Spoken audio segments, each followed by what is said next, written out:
जय श्रीराम. श्री तुकामाई यांनी दिलेली 4 वरदानं आपण बघत होतो बापूसाहेब मराठे यांनी सांगितलेल्या आठवणींमध्ये. तर काल आपण बघितलं आहे की व्यसनातून सोडून सन्मार्गाला आणणं हे संतांचं काम. तर ज्याला महाराजांना खेचायचं असतं ना, त्याला ते बरोबर खेचतात. बद्ध जीवांना खेचून सन्मार्गाला आणण्याचं काम संत करीत असतात. बद्ध जीवांना खेचून भगवंताच्या उपासनेला लावतात. याबद्दलची गोष्ट सांगतो. 84 सालची गोष्ट आहे बघा. गुरुपौर्णिमेचा आमचा उत्सव जोरात सुरू होता. आबासाहेब मनोहर आहेत ना, त्यांनी 5व्या दिवशी जिलबीचा प्रसाद केला. जिलबी अप्रतिम झाली होती. त्या दिवशी छान जेवणं झाली. त्याच्या आदल्या दिवशी बारामतीचे एक व्यापारी सौदे बाजारासाठी गेले होते आणि त्यांचा एक सौदा इतका उत्तम पटला की एका सौद्यातच काम झालं. व्यापारात मिळायचे म्हणजे मिळतात, जायचे तर जातात.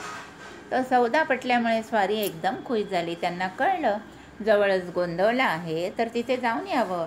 म्हणून ज्या दिवशी जिलबीचं जेवण झालं म्हणजे 5व्या दिवशी, त्याच्या आदल्या रात्री ते गोंदवल्याला आले. तिथे खोली वगैरे मिळाली, तिथे राहिले रात्री. आणि काय झालं, तिथे आल्यापासून त्यांना आतूनच अकारण प्रसन्नता वाटायला लागली.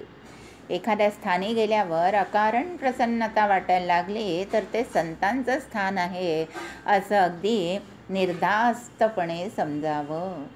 आल्यावर जेवण झालं. पहाटेचा काकडा उत्तम झाला. ते आले होते काकड्याला आणि पुढीलही सर्व कार्यक्रम होऊन दुपारचं जेवण झालं आणि त्यांना असा अचंबा वाटला. मला आल्यावर राहायला खोली मिळाली, जेवण मिळालं.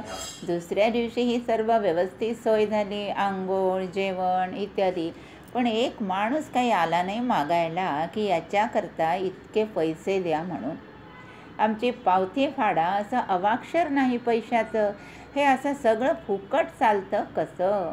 त्यामुळे तो आणखीच प्रभावित झाला. जेवण करून तो माझ्या खोलीवरून चालला होता, मला भेटला आणि म्हणाला, मला जरा मार्गदर्शन करता का? माझी त्याच्याशी काही ओळख नव्हती. म्हटलं, काय पाहिजे आपल्याला? म्हणाला, मी कालपासून इथे आलो आहे, मला अत्यंत प्रसन्न वाटतं आहे इथे. आता निघणार आहे तेव्हा काहीतरी द्यायला पाहिजे असं वाटतं आहे. तुम्ही इथे राहता म्हणून तुम्हाला विचारतो आहे. तर मला सांगा मी काय देऊ इथं? मी सांगितलं, तुम्ही ही द्यायची भाषाच काढू नका इथं. रुपये आणि पैशाची जर काही द्यायचंच असेल तर प्रेम द्या, प्रेम द्या असं तो म्हणाला. तुम्ही म्हणता ते ठीक आहे, पण मी तरी तसंच कसं जायचं हो? का जायचं? मला देवानं दिलेलं आहे. मग मी सांगितलं, ठीक आहे, तुम्हाला मनातून आतून जी प्रेरणा होईल ते द्या. किती द्यावं अशी काही सक्ती नाही. त्यावर तो म्हणाला, समजा मी काही दिलं आणि ते कमी असलं तर? म्हणून किती द्यावं असं विचारतोय, मार्गदर्शन हवं आहे. मी सांगितलं, तुम्हाला एवढं अगदी द्यायचंच आहे का? पण महाराजांना जे अभिप्रेत आहे ते तुम्हाला देताच यायचं नाही. तुम्ही या भरीस पडू नका. त्याला काय वाटलं, मी काहीतरी मोठी रक्कम सांगेन आणि तो देणार नाही. खिशात पैसे होते ना, त्याचा मोठा जोर असतो बघा. म्हणाला, काचकूच करू नका, तुम्ही सांगावं आणि मी द्यावं. मी तरी म्हणालो, महाराजांना जे अभिप्रेत आहे ते तुम्ही नाही देऊ शकाल, नाही देऊ शकत.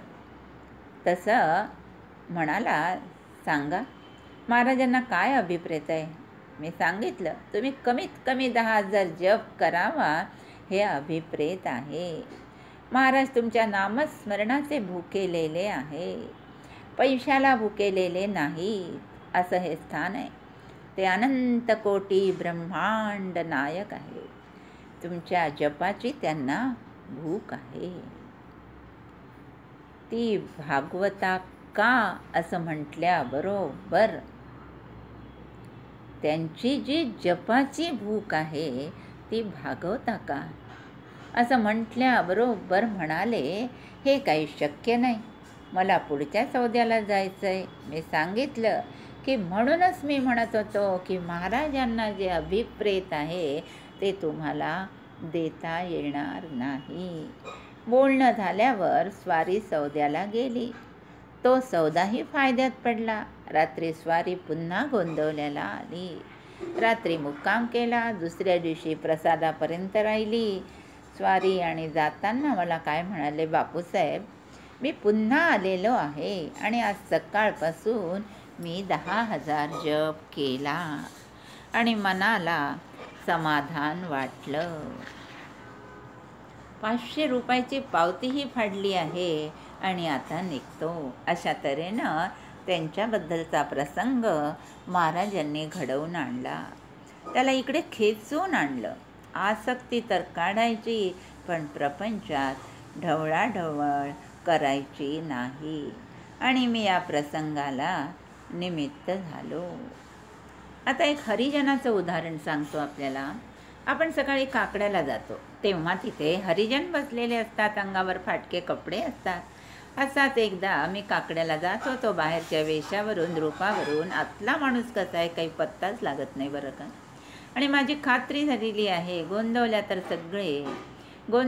तर सगळे माझ्या पुढेच असतात, एकापेक्षा एक तयार असतात. त्यामुळे वेशावरून आपण कोणाच्याही अधिकाराचा अंदाज करू नये. आपण आपली उपासना चालू ठेवायची. असाच मी एकदा काकड्याला जात होतो तर एक हरिजन माझ्यासमोर आला. म्हणाला, बापूसाहेब एक काम करायचं होतं, हे 4 आणे घ्या आणि पेटीत टाका. महाराजांच्या अंगावर फाटके कपडे होते. मी म्हटलं, अहो तुम्हालाच पैशाची नड आहे आणि 4 आणे का द्यायला सांगता? हेतू काय आहे तुमचा? मला म्हणाला, काल पगार केला मालकांनी, त्यात त्यांनी 4 आणे जास्ती दिले. मी म्हटलं, त्यांनी जास्ती दिले तर त्यांना ते परत द्या. म्हणाला, मी द्यायला गेलो, त्यांनी घेतले नाहीत. म्हणाले, मी तुलाच दिले. मग मी म्हटलं, तुम्हीच घ्या. मग म्हणाला, नाही बापूसाहेब, मी त्याच्याकरता कष्ट केलेले नाहीत, मी कसे घेऊ? मी मनात म्हटलं, मी बोनस करता जंग पछाडतोय, माझा अधिकार आहे का नाही, हा बोध कुठे आहे आणि तो बोध कुठे? तो म्हणाला, हे पैसे महाराजांचे, ते त्यांना परत केलेच पाहिजे. मी अगदी गार झालो. मनात आलं, हा किती पुढं आहे माझ्या. आणि पुढे तो म्हणाला, काय मागच्या जन्मी मी पाप केलं होतं म्हणून असा बाहेर आहे मी तुमच्यात मिसळू शकत नाही. मग पुन्हा पाप करून परत तेच ओढवून घेऊ का? मला असं वाटलं, आता त्याला आत झाडावा आणि आपण उभं राहून त्याच्या जागी. इतका तो माझ्या पुढे होता. तो खरा ब्राह्मण होता आणि मी हरिजन होतो. महाराज अशी वृत्ती तयार करतात. तर आता उद्या बघू, संकट सुसह्य करून निष्ठा दृढ कशी करायची, आणि हे दृढ करण्याचे काम संत करतात. उद्या बघू. जय श्रीराम. श्री अनंत कोटी ब्रह्मांड नायक राजाधिराज सच्चिदानंद सद्गुरु श्री ब्रह्मचैतन्य महाराज की जय. श्री ब्रह्मानंद महाराज की जय. जय जय रघुवीर समर्थ. श्रीराम श्रीराम श्रीराम.